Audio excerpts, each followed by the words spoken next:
자, 주식 정리해드리는 주정남입니다. 일단 오늘도 개별 종목 보기 전에 시장이 어떤 식으로 흘러가고 있는지 간략하게 봐야겠죠. 자, 미국 같은 경우에 다우 S&P, 필라델피아 같은 경우에 빠지는 모습을 보여줬는데 나스닥 같은 경우에는 0.00 그냥 보합에서 끝나주는 모습 확인을 할 수가 있었습니다.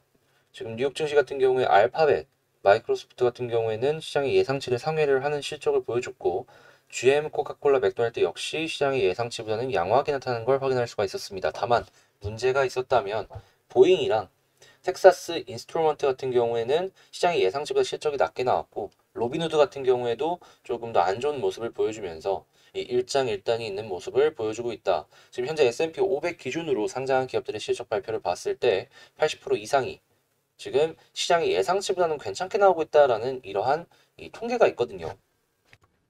향후 더 봐야 되긴 하지만 제가 느낀 건 이건 3분기는 참 좋게 호황으로 이어져 있구나. 뭐 물류 대란이나 이런 게 있더라도 실적이 이렇게 괜찮게 나오니까 4분기는 어떻게 될지 모르겠지만 그래도 조금 더 긍정에 한 발 걸쳐서 바라볼 수 있지 않을까 생각이 드네요. 다만 이제 체크를 해봐야 될 건 뭐냐 하면 2분기 실적 때도 기억을 하실 분들이 있을지 모르겠는데 괜찮게 나오는 모습을 보여준다라고 하더라도요. 실적 시장이 끝나면 한 며칠 정도는 큰 변동성을 주거든요. 요번에도 3분기 실적 시즌 다 끝나고 나서 어느 정도 변동성이 지수에 일어날 수 있으니까 조심을 하면서 지켜보면 좋을 것 같습니다.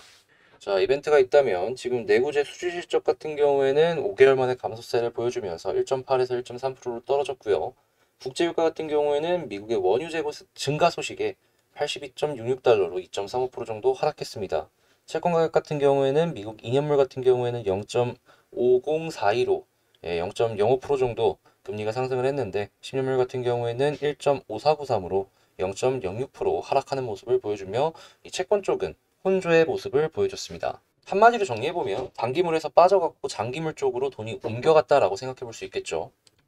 이 부분도 계속해서 보시면 좋을 것 같고 지금 중국 쪽도 무시를 할 수가 없는데 중국의 관영 매체 중국 쪽도 무시를 할 수가 없는데 중국의 관영 매체에서 중국 부동산 업체들의 디폴트가 더 올 수 있다라는 얘기를 했습니다. 그러니까 헝다가 끝이 아니라 그 밑에 있는 뭐 여러 가지 부동산 개발 업체들의 디폴트가 더욱더 심각해질 수 있다라고 해석을 해볼 수가 있겠죠. 이 한국 부동산 쪽으로까지 어떤 식으로 영향을 미칠지는 모르겠는데 중국의 부동산 가격이 꺾이고 있다라는 소식이 들려오고 있으니까 계속 유의 깊게 지켜보시면 좋을 것 같습니다. 특히나 이제 아파트나 건물 갖고 계신 분들 그리고 대출을 많이 받으신 분들 같은 경우에 더더욱 봐야겠죠.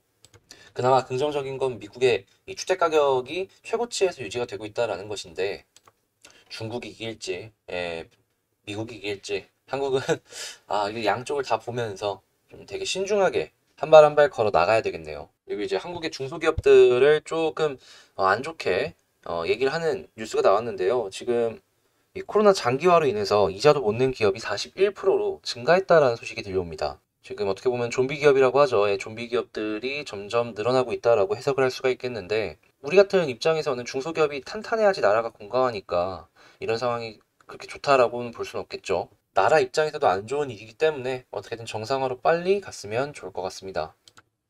뭐 11월부터 위드 코로나 얘기가 이제 본격적으로 얘기가 나오고 있으니까 일단 위드 코로나 이후에도 어떤 식으로 진행이 될지 봐야 될 것 같기는 한데요. 드라마틱하게 반전이 될 수 있을지 거기에 엮인 관련주는 뭐가 없는지 한번 보시면 좋겠습니다.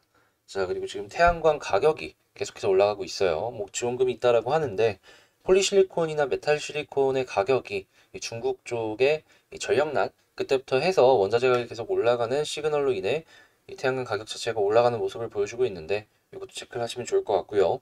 오늘 이 미국의 3분기 GDP가 발표가 되니까 관심 있으신 분들은 보시고 애플의 실적도 발표가 되고요. 지금 저는 캐터필러의 실적이 오늘 발표가 되기 때문에 이걸 좀 주의 깊게 봤으면 좋을 것 같거든요.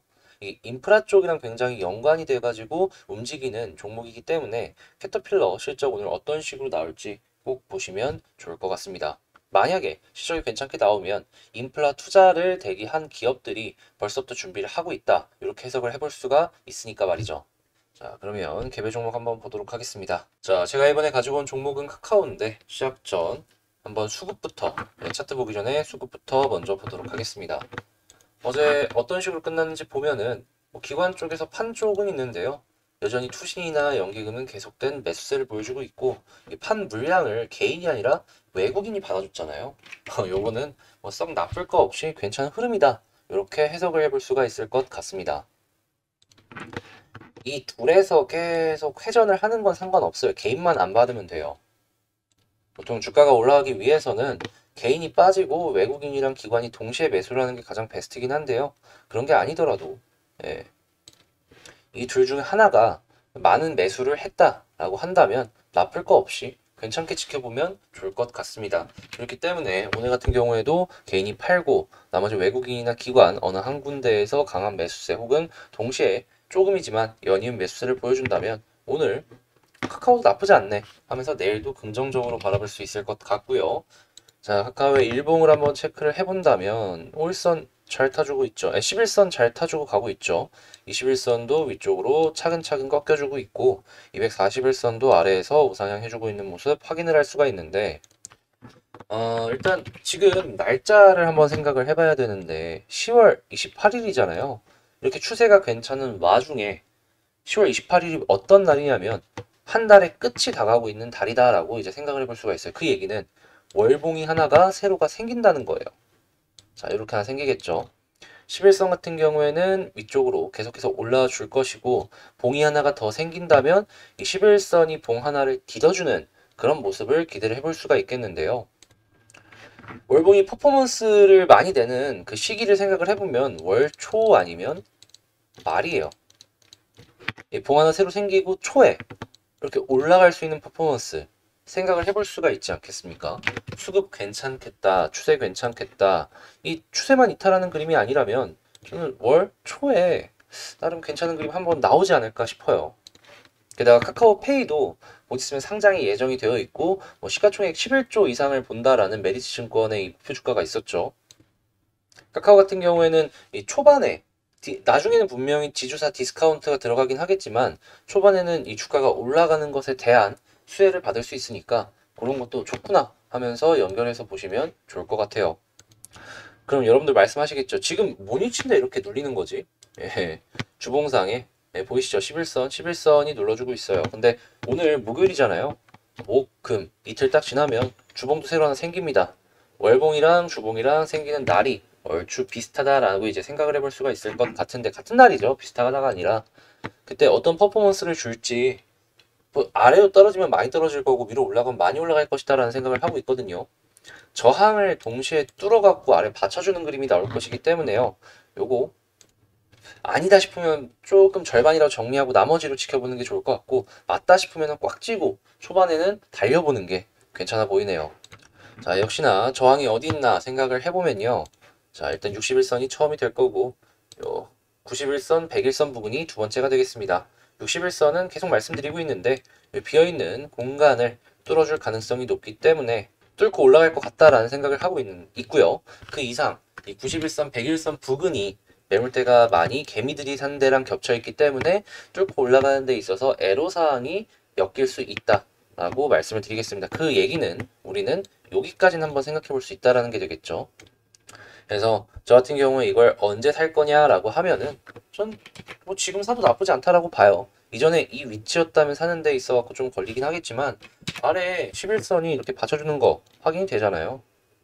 그래서 지금 사는 것도 하나의 방법이 될 수 있는데 아까 말씀드렸잖아요. 월초가 주초랑 엮여 있기 때문에 퍼포먼스를 줄 수 있다고 이 아래로 갑자기 훅 떨어지는 모습이 보여진다면 산 거 절반이라도 팔고 이 아래에서 다시 올라오는 모습 보여주면 다시 살 것 같다. 이렇게 말씀을 드리도록 하겠습니다.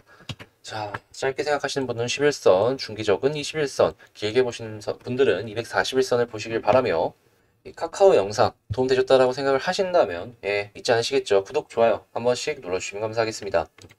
진짜 이런 거 준비하는데 시간 좀 걸린다니까요. 영상을 찍고 제가 좀 뭘 잘못 찍었다 싶으면 다시 찍고 이게 손이 되게 많이 가는 일이에요.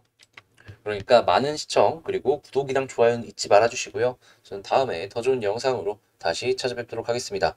이상 주식 정리해드리는 주정남이었고요. 영상 끝까지 시청해주셔서 감사합니다.